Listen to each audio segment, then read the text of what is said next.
नाला मैम, होता ही है नॉर्मली कि स्टूडेंट याद करने की कोशिश करते हैं डिफरेंट टॉपिक्स को, लेकिन वो भूल जाते हैं। ठीक है। तो ऐसे क्या ट्रिक है कि आप शॉर्ट टाइम में तैयारी करना चाह रहे हैं तो आपको वो याद भी रहे और आप एग्जाम में भी अच्छे से लिख पाएं? देखिए, जो अभी मैं 2-3 सवालों के जब जवाब दिए तो मैं बार बार एक बात कर रही हूँ कि आपने कॉन्सेप्ट्स को रिलेट करना है। आप जब समझ की चीज को पढ़ते हैं ना, तो अगर मैं फॉर एग्जांपल मैं इससे लिखने बैठी हूँ डेमोक्रेसी के ऊपर। डेमोक्रेसी चूंकि बहुत ज्यादा हॉट टॉपिक है, इसलिए वो जहन में आ जाता है जब भी हम इसी की बात करते हैं। अब डेमोक्रेसी के अंदर जब आप लिखने बैठे हैं तो आपने उसके ऊपर रटे टाइप फैक्ट्स नहीं लिखने। आपने ये देखना है कि अच्छा हमारी एजुकेशन कितनी है।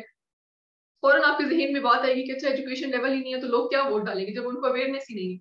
एजुकेशन पे आप आएंगे, उसी से आप अवेयरनेस को रिलेट करेंगे। एजुकेशन से ही आप इकोनॉमी पे आ जाएंगे कि इकोनॉमी हमारी इतनी बुरी है तो वो पॉलिटिकल आपकी जो स्ट्रगल होती है या पॉलिटिकल स्टेबिलिटी है उसको डायरेक्टली इम्पैक्ट कर रही होती है।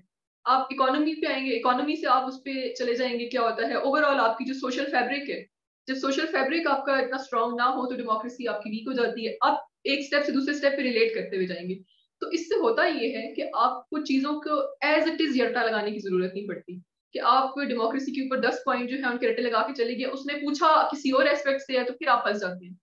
क्योंकि अगर आप बहुत ज्यादा अपने आप को एक फ्रेम के अंदर बंद कर देंगे तो उस फ्रेम से निकलने नहीं देगा फिर आपका दिमाग ही आपको।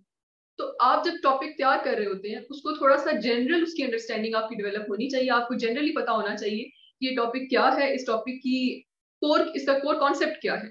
आप एक दफा सारे सब्जेक्ट्स की कोर कॉन्सेप्ट तैयार कर लें। उसके बाद जब आप लिखने बैठते हैं तो अपने दिमाग को सिर्फ जो आपने पढ़ा होता है उस पर मत छोड़ा करें कि अच्छा मैंने ये चीज पढ़ी थी और मैंने वही लिखनी है। नहीं, आप उसके अंदर कुछ भी इंपॉर्टेंट ऐसी चीज कोई रिलेट करके कोई कॉन्सेप्ट आप उसका, हाँ, रेलेवेंसी मेंटेन करना बहुत जरूरी है। बाकी आप अगर कोई भी चीज रेलेवेंट होकर लिख रहे हैं तो फैक्चुअल डेटा के ऊपर डिपेंड करना कि अच्छा मैंने उस दिन ये बैठ के याद किया था और वही मैंने पेपर में लिखना है, तो ये जरूरी नहीं होता। ऑटोमेटिकली होता ही है कि जब आप रिलैक्स होके रेलेवेंट होके लिखना शुरू करते हैं तो जो चीज आपने पढ़ी होती है ना वो automatically it start coming to you.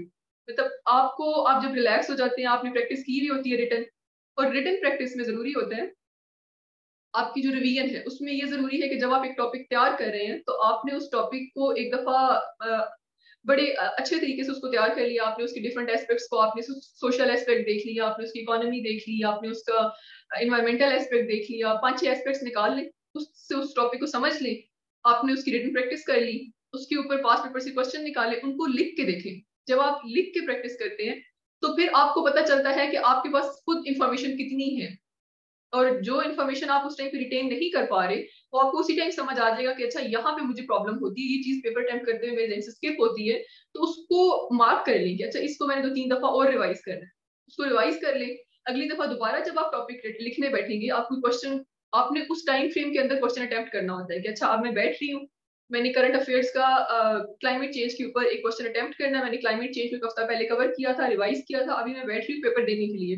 तो मैं स्टॉप वॉच लगा लूंगी 45 मिनट्स की या 35 मिनट्स की कि मैंने इसमें क्वेश्चन अटेम्प्ट कर। तो रेंडमली क्वेश्चन पिक करें और जो आपने पहले पढ़ा हुआ था आप कॉन्फिडेंटली क्वेश्चन अटेम्प्ट करने की कोशिश करें। जहां पर आपको लगेगा ना कि अब ये चीज मेरे मतलब मुझे कुछ रिकॉल नहीं हो रहा तो या मैंने पढ़ा नहीं था तो उसको रिवाइज करें, और जो आपको लगता है कि ऐड करना है वो उसी टॉपिक के साथ ऐड करें। ये प्रैक्टिस जब आप एंड तक पेपर तक लेकर जाते हैं ना तो पेपर के अंदर आपका न्यू क्वेश्चंस को अटेम्प्ट करने का डर खत्म हो चुका होता है। बेसिकली मेमोरी का प्रॉब्लम ये होता है कि अगर आप बहुत ज्यादा एंजाइटी में हैं, आप बहुत डरे हुए हैं ना, तो फिर तो आपकी कोई चीज रिकॉल होगी नहीं।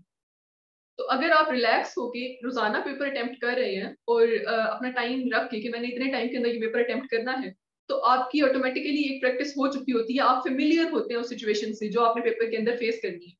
तो एक चीज कि आपकी कंसेप्चुअल क्लैरिटी, दूसरी ये कि जो फैक्ट्स बहुत ज्यादा इंपॉर्टेंट है उनको तैयार कर ले, उनको लिख ले, और तीसरी इंपॉर्टेंट चीज ये है कि आपने उसको लिखने की प्रैक्टिस करनी होती है।